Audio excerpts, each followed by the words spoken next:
Hello, everybody, and welcome to another episode of the City of Lake City Presents Studio 106.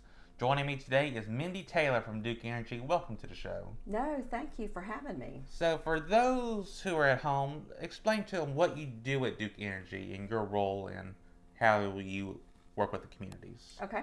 I handle government and community relations. And so, what does that mean? I am the liaison between local government and Duke Energy in a four-county region. So, I partner with them, with the emergency management folks in times of storms. I handle any issues that are going up that those folks contact me about. I also handle the philanthropic giving that the Duke Energy Foundation does, as well as the local sponsorships that we do. Very good. And let's talk about the sponsorship and the foundations y'all do, because we just received a check from Duke Energy for a grant, and tell us a little bit about that and a little bit about how you give. Okay. The Duke Energy Foundation is very generous, and we partner with our communities on a lot of different things. One of which was this year we sent out an opportunity for local emergency management organizations to apply for emergency management grants.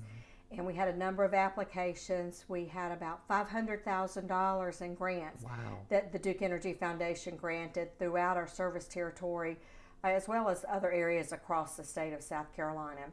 And we were fortunate to partner with the City of Lake City on a $15,000 grant to help them purchase some emergency radios. Very good. And so we got that grant that just came in from the City of Lake City. We've worked with y'all in the past before, and so it was a great thing y'all do, and we can't thank you here at the city enough. Well, the city is great partners with us, and we so appreciate their support, and we appreciate the community and their business. We're all in it together. So as we know, hurricane season has just started, and this is the time for summer storms. How can people at home get prepared? Believe it or not, hurricane season started June 1st and goes all the way through the end of November. And Duke Energy is prepared. I mean, we're prepared for winter storms, summer afternoon thunderstorms, or even hurricanes. And we actively prepare. Typically in the May timeframe, we have a mock hurricane just to run through those plans that we have in place to make sure that we're on top of it and ready to respond when our customers need it. So just know that Duke Energy is ready for whatever the weather may bring. But what can customers do? They need to do it ahead of the storm. They need to make sure that they've got their storm kit. It would include things like flashlights, canned foods, a radio, a battery-operated radio that they would be able to access information. They always talk about having a little bit of cash on hand, making sure that you're able to take your medicines, particularly if you have to leave your home and go to a shelter. So you want to take a look at those items that you might need if the power were out for an extended amount of time. Very good. And we say this with summer storms, but though you need to be prepared year-round because you have your winter storms, obviously you have your hurricanes. You could have a tornado come up any time of the year. You could. So how often would you recommend people just keep checking their kit to make sure they are prepared? I would say once a quarter, at least twice a year, particularly if you're putting food in there, you want to make sure that it's fresh. But always, check the batteries in your flashlights. You want to do that well in advance of a storm and not when you've got a hurricane that's predicted to hit you in a couple of days. So it's always having that awareness of what the weather may bring and making sure that you're prepared ahead of the storm. And you say that Duke Energy is always prepared in case whatever storm comes. How are some of the things y'all prepare for a storm? We have a very robust storm plan, and everybody at Duke Energy has a storm role. So you might work in a power plant with your normal job, but in a storm role, you may be helping with logistics.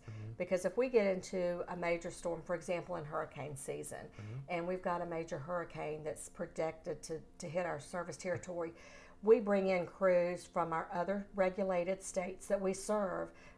But we also have agreements with other utilities across the U.S. and even Canada. We've had line workers from Canada down here helping us before. But, we've got to be able to feed them and to house them and have their clothes washed. And so we have a lot of, employees that help us do that. And these are all part of a very robust storm plan that we have. We operate off what we call an incident command system, which is what your emergency management folks operate off of. So it's a very formalized plan, and everybody knows their role. Very good. And so you were telling me right before we went on air about some of the storms you've worked through, how you were knee deep in snow and water and all that. Yes, I've been with Duke Energy for a long time, and not less than 2 years into my tenure, Hurricane Hugo hit. And at the time, I was living in North Carolina. I wasn't in South Carolina, but I was just barely across the line. So we were impacted by Hurricane Hugo.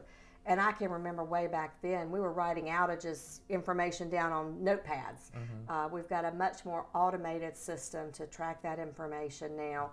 We've invested, heavily in our system to harden it against these types of storms, to help us restore power faster after a storm.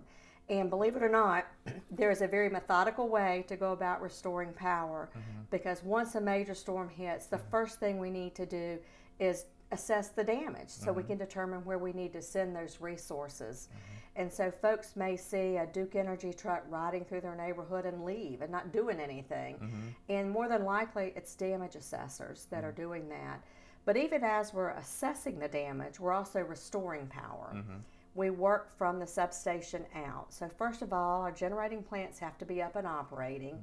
Our transmission lines that leave the generating plant that come to the substations in a local community have to be operating. And then from the substation out is the way we work it. So if you can envision a tree trunk, the main tree trunk has to be on and operating before we can get to the branches. And so we're going to do the work that gets the most customers on the quickest. So we do that main branch, and then we branch off into the arteries or the branches of the tree into the individual neighborhoods, and then into individual customers. Is there anywhere online people can go for more resources about how to be prepared and what to do in the case of a storm? Sure. They could always go to the Duke Energy website, which is duke-energy.com. There's a hyphen in between Duke and Energy on our website. And we'll put that here on the bottom of the screen for everybody to see. They could also go to the Weather Channel, to the NOAA website. There's a number of different resources that folks could check on to make that, that storm planning kit. Very good. So, as Mindy said, I'll check your storm kit once a quarter, or at least twice every year. Have your battery-powered radio, your canned food, your flashlight, your batteries. Have everything ready to go with you in case of a storm or if you have to evacuate. Mindy, thank you so much for joining us today. No, my pleasure. Come back anytime. And thank you for watching another episode of Studio 106. We'll see you next week. That's it. Yay. Good job. We didn't do too bad. We didn't do too bad.